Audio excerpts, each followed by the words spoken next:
और आप इस वक्त रिपोर्ट देख रहे थे। टीवी9 भारतवर्ष संवाददाता अभिषेक उपाध्याय मौजूद हैं इस वक्त कीव में ही।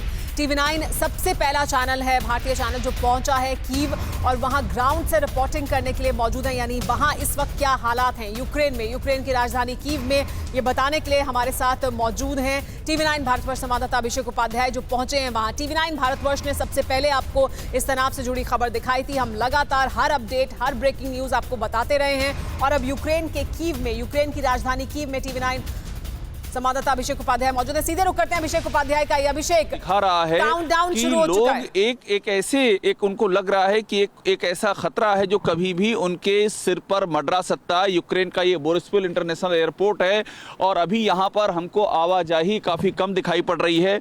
जैसे ही हम यहाँ पर आए वैसे ही हमको ये बताया गया कि जो भी यहाँ पर लोग थे, जो यहाँ का स्टाफ था एयरपोर्ट का, हर कोई युद्ध के बारे में ही बातें कर रहा था। ये यूक्रेन की राजधानी कीव है। आप इस कीव का दृश्य देखिए और युद्ध की आहट ऐसी है कि जो चहल पहल यहाँ पर आमतौर पे होती थी कीव में, वो चहल पहल भी अभी आपको दिखाई पड़ेगा। वो चहल पहल भी यहाँ पर बहुत ही कम यहाँ दिखाई पड़ रही है। हर तरफ इसी बात की चर्चा है कि अगर जो रूस ने कहा है उसके मुताबिक रूस ने अगर अटैक किया, जिस बात की पुष्टि अमेरिका द्वारा की जा रही है और यहाँ के विदेश मंत्री ने भी कहा है कि रूस कभी भी अटैक कर सकता है और जो 16 तारीख है वो रूस के अटैक की तारीख बताई जा रही है। और जो ये कीव है, यहाँ से 4 घंटे की, सिर्फ 4 घंटे की ड्राइव पर वो ट्रांजैक्शन पड़ता है, जहाँ पर बेलारूस के इलाके में रूस के करीब 1,40,000 सैनिक वहाँ पर तैनात हैं। वहाँ पर युद्धाभ्यास चल रहा है और उससे निकल करके जब हम यहाँ पर कीव पहुँचते हैं राजधानी में, तो यहाँ पर वो छाप सीधे तौर पे दिखाई पड़ती है। डिप्लोमेसी यहाँ लगातार जारी है, यहाँ बातचीत चल रही है। जो विदेश मंत्रालय के अधिकारी हैं वो आपस में बात कर रहे हैं और जो नेटो देश हैं वो आपस में बात कर रहे हैं। लेकिन इन सब के बीच में कीव में क्या स्थिति है, इस कार के जरिए अब हम कीव शहर के अंदर दाखिल होंगे और आपको ये दिखाएंगे कि कीव के अंदर क्या चल रहा है। मेरे कैमरामैन चेतन शर्मा से मैं कहूँगा कि वो आकर के बैठें। और सबसे अहम बात यह है कि हमको ये बताया जा रहा है कि बाकायदा यहाँ जो बंकर तैयार किए गए हैं उन बंकरों में, उन बंकरों में बॉम्ब, यहाँ बंकर बनाए गए हैं, यहाँ पर बॉम्ब शेल्टर बनाए गए हैं और उन बंकरों में, उन बॉम्ब शेल्टर्स में किसी भी अगर कोई इमरजेंसी यहाँ पर होती है तो यहाँ के जो नागरिक हैं वो वहाँ शरण ले सकते हैं, अपनी सुरक्षा कर सकते हैं। खतरा यहाँ पर जो है वो चारों तरफ से है। खतरा पूर्वी यूक्रेन में है, खतरा साउथ में है। साउथ में क्रीमिया, चूंकि क्रीमिया पर रूस पहले ही कब्जा कर चुका है, साल 2014 में कब्जा किया था क्रीमिया पर, तो उसके बाद से लेकर के अभी तक ये अंदेशा बना हुआ है कि वही कहानी फिर से दोहराई जा सकती है। और अब देखिए, हम आपको दिखा रहे हैं तस्वीरें, हम क्रीमिया शहर की ओर बढ़ रहे हैं।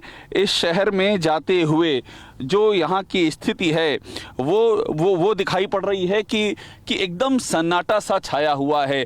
आमतौर पर हमको जो बताया जाता है यहाँ के बारे में कि आमतौर पर यहाँ पर कुछ ना कुछ जो गतिविधियाँ चला करती हैं, लेकिन जिस तरह से यहाँ पर हमले हो रहे हैं, उन हमलों को देखते हुए इस बात का अंदेशा, और हमले मैं आपको इसलिए कह रहा हूँ क्योंकि अभी भी जिन इलाकों में, खासतौर पर पूर्वी यूक्रेन का इलाका है, पूर्वी यूक्रेन के इलाके में और जो डॉनबॉस इलाका है, डॉनबॉस एरिया, यानी कि वो इलाका जो कि कहने को यूक्रेन का है, लेकिन वहाँ पर वो अलगाववादी जिनको रूस का समर्थन है वो वहाँ पर रह रहे हैं। तो इसलिए आप वहाँ पर अगर वहाँ आपको जाना है तो उनकी परमिशन चाहिए होगी, उनकी परमिशन के बगैर आप वहाँ जा नहीं सकते हैं।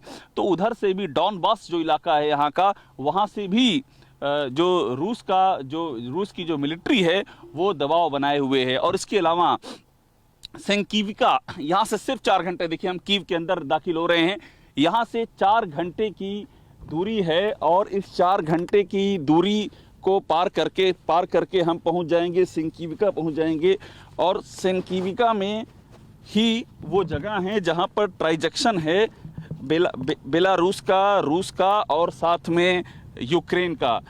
ये जो ट्रांजैक्शन है, इस ट्रांजैक्शन पर ये अपने आप में बेहद ही संवेदनशील है, क्योंकि यहाँ पर ये खतरा हमेशा रहता है कि आप इस ट्रांजैक्शन से होते हुए अगर ये सिंकीविका, ये कहा जाता है कि अगर ये सिंकीविका गिरता है, यानी कि अगर सिंकीविका से के ज़रिए जो रूस और बेलारूस की सेनाएं जो लगातार वहाँ युद्धाभ्यास कर रही हैं, अगर वो अंदर दाखिल हो जाती हैं, तो इसका सीधा सा मतलब ये है कि किसी भी सूरत में ये कीव जो है ये यहाँ से 4 घंटे की दूरी है।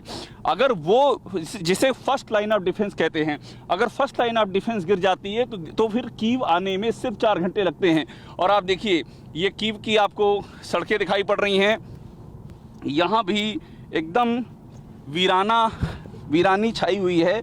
और सबसे महत्वपूर्ण ये है कि अगले 12 घंटे, ये कहे जा रहे हैं कि अगले 12 घंटे बहुत ही ज़्यादा कीव के लिए बेहद ही संवेदनशील हैं, क्योंकि जिस तरह से चेतावनी दी है अमेरिका ने कि अटैक हो सकता है, और उस चेतावनी की यहाँ पर गूंज सुनाई पड़ रही है।